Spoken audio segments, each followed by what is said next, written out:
Bismillahirrahmanirrahim. Assalamualaikum warahmatullahi wabarakatuh. Sebelumnya perkenalkan, nama Ibu Anissa Dimastuti, biasa dipanggil Ibu Anissa. Nah, pada kesempatan kali ini Ibu akan mengajak kalian untuk belajar tentang karya ilmiah. Apa itu karya ilmiah? Simak video berikut ini ya. Apa itu karya ilmiah? Karya ilmiah adalah karya tulis yang menggunakan bahasa-bahasa istilah dengan berdasarkan suatu fakta yang ada di masyarakat. Nah, biasanya fakta tersebut didapat melalui wawancara, pembagian angket, ataupun dengan observasi secara langsung di lingkungan masyarakat. Setelah kita mengetahui tentang apa itu karya ilmiah, selanjutnya yaitu ciri-ciri dari karya ilmiah. Nah, karya ilmiah ini memiliki 4 ciri, yaitu yang pertama, sistematis. Artinya, karya ilmiah itu ditulis dengan bahasa yang baku dan terstruktur. Yang kedua, karya ilmiah bersifat logis. Logis di sini, karya ilmiah dapat diterima oleh akal sehat dan terdapat sebab dan akibat. Jadi, sifatnya ini jelas dan dapat dimengerti oleh akal sehat. Untuk yang ketiga, yaitu objektif. Nah, karya ilmiah harus ada objek ataupun harus ada benda yang diteliti sebagai suatu bahan pokok penelitian. Untuk ciri yang keempat, yaitu di mana karya ilmiah itu bersifat faktual. Artinya, karya ilmiah bersifat fakta. Untuk sebab yang ketiga, yaitu fungsi karya ilmiah. Nah, di sini karya ilmiah memiliki 3 fungsi, yaitu yang pertama sebagai sarana rujukan, yang kedua sarana edukasi, dan yang terakhir yaitu sarana diseminasi. Nah, di sini sarana rujukan itu karya ilmiah dapat dijadikan sebagai rujukan penelitian. Sebagai contoh yaitu skripsi, tesis, artikel jurnal, dan lain-lain. Yang kedua yaitu sarana edukasi. Nah, di sini jurnal dapat menambah wawasan dan ilmu pengetahuan bagi siswa lain karena dengan membaca karya ilmiah kita akan menjadi lebih tahu, lebih paham tentang penelitian yang diteliti. Nah, untuk yang ketiga sebagai sarana diseminasi atau penyebaran ilmu. Jadi saat kita mengetahui ilmu, kita pastikan harus saling sharing, berbagi ilmu kepada orang lain. Nah, untuk yang keempat yaitu jenis dari karya ilmiah.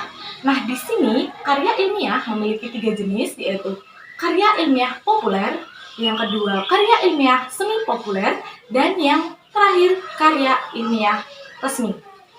Nah, di sini karya ilmiah populer itu seperti berita-berita yang ada di koran ataupun majalah. Sedangkan untuk karya ilmiah semi formal itu dapat berupa makalah, dapat berupa penelitian artikel jurnal, dan seperti itu. Untuk yang terakhir, penelitian formal. Biasanya kalau penelitian formal itu dilakukan pada jenjang sarjana seperti skripsi, tesis, dan lainnya. Dari ketiga jenis karya ilmiah yang sudah saya sebutkan tadi, ada beberapa bagian. Jadi ketiga jenis tadi memiliki bagian-bagian yang berbeda.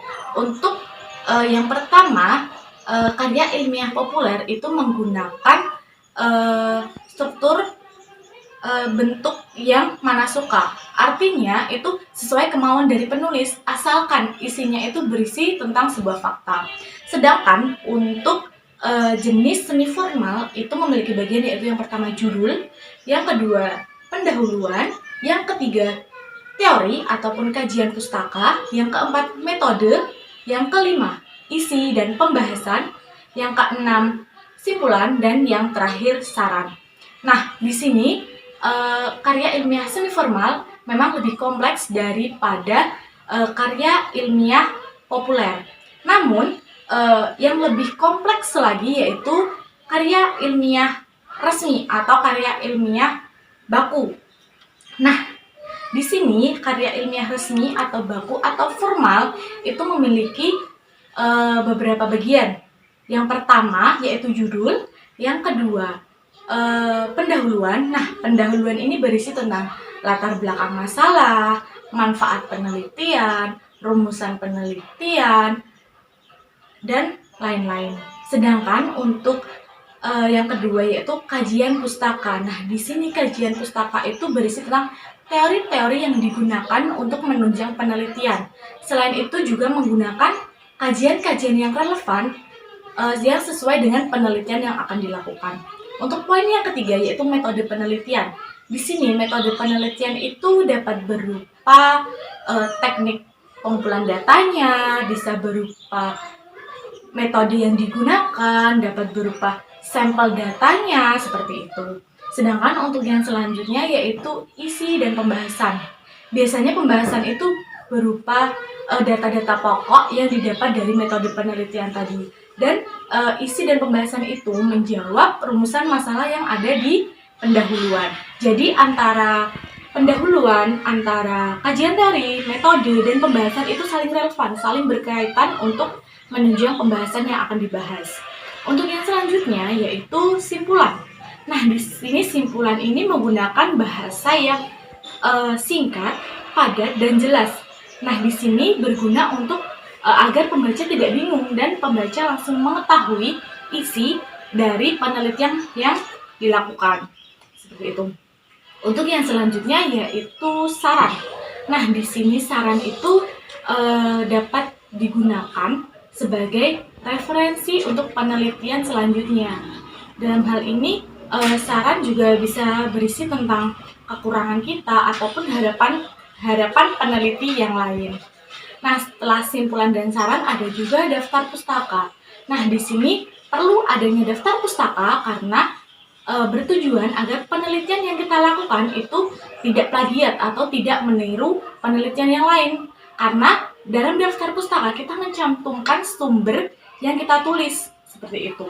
Jadi sangat penting untuk mencantumkan daftar pustaka pada penelitian. Setelah kita mengetahui bagian-bagian dari karya ilmiah, untuk yang selanjutnya yaitu kaidah kebahasaan dari karya ilmiah. Kebahasaan itu yang pertama, itu karya ilmiah harus menggunakan bahasa yang lugas dalam pembahasan ataupun dalam isinya. Yang kedua, suatu karya ilmiah itu harus menggunakan istilah-istilah ilmiah, seperti contoh oksigen itu menggunakan penulisan O2, seperti itu. Untuk kaidah kebahasaan yang selanjutnya yaitu karya ilmiah harus menggunakan kalimat implisit. Nah, kalimat implisit adalah kalimat yang hanya memiliki satu makna dan tidak bermakna ganda. Dengan ini tujuannya yaitu agar pembaca paham kalau maksud dari penulisan adalah ini, bukan itu, seperti itu. Kaidah kebahasaan yang selanjutnya yaitu karya ilmiah harus menggunakan bahasa baku. Dan karya ilmiah itu tidak boleh menggunakan bahasa santai atau bahasa sehari-hari. Nah, untuk yang selanjutnya kita akan membuat karya ilmiah. Namun sebelum itu ada beberapa langkah yang hendak kita lakukan saat membuat karya ilmiah. Yaitu yang pertama, kita harus menentukan topiknya terlebih dahulu. Kita mau menulis tentang apa. Nah, dalam pemilihan topik itu kita juga harus memperhatikan bagaimana permasalahan itu di lingkungan masyarakat. Apakah itu menjadi topik baru ataukah topik tersebut sudah pernah diteliti sebelumnya oleh peneliti yang lain. Jadi sangat penting dalam menentukan topik ini. Semakin baru topik yang kita bahas, maka semakin banyak peminat yang akan membaca tulisan kita nantinya. Nah, setelah kita menentukan topik, langkah yang selanjutnya yaitu kita harus membuat kerangka berpikir. Nah, dari kerangka berpikir ini yang perlu kita lakukan yaitu memetakan atau membagi kelompok tentang urutan dari penelitian yang akan kita lakukan. Untuk langkah yang selanjutnya yaitu kita dapat mengumpulkan datanya. Biasanya dalam mengumpulkan data itu dapat dilakukan dengan wawancara, dapat dilakukan dengan observasi, dapat juga dilakukan dengan membaca buku yang sudah pernah diteliti oleh peneliti sebelumnya. Selain buku, kita juga bisa melihat skripsi, tesis, artikel jurnal, dan lain-lain. Nah, langkah yang terakhir yaitu setelah kita membuat langkah ketiga tadi ataupun langkah ketiga tadi sudah kita selesaikan, langkah yang selanjutnya yaitu mengembangkan kerangka yang sudah ada menjadi karya ilmiah yang utuh. Jadi kita hanya perlu mengembangkan menggunakan bahasa yang baku, menggunakan bahasa yang efisien agar penelitian yang akan kita lakukan dapat diterima oleh masyarakat dan dapat dipahami oleh siswa nantinya. Mungkin itu saja materi yang dapat Ibu sampaikan tentang karya ilmiah. Bila ada salah kata, Ibu mohon maaf. Wassalamualaikum warahmatullahi wabarakatuh.